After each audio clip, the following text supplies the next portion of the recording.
ஒலிம்பிக்ல முதல் 2வது வருதோ இல்லையோங்க. ஆனா சோஷியல் மீடியா அதிகமா யூஸ் பண்ற கண்ட்ரில நம்ம இந்தியா 2வதா இருக்கு. சைனா முதல்ல இருக்குங்க. இங்க இருக்கவங்களுக்கு அதிகமா இந்த மொபைல் யூஸ் அடிக்ட் மட்டும் கிடையாதுங்க.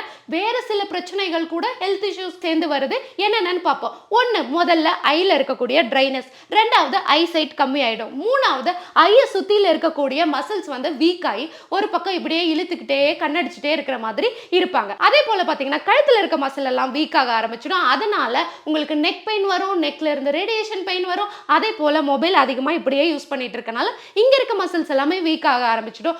ரொம்ப ரொம்ப முக்கியமா தூக்கம் வராது, ஸ்லீப் சைக்கிள் வந்து டிஸ்டர்ப் ஆக ஆரம்பிக்கும். அதனால ஹார்மோனல் இம்பேலன்ஸ் வந்து அதனால உங்களுக்கு ஒபேசிட்டி, டயபெட்டிக், பிசிஓடி இந்த மாதிரி பல பிரச்சனை வர ஆரம்பிக்குங்க.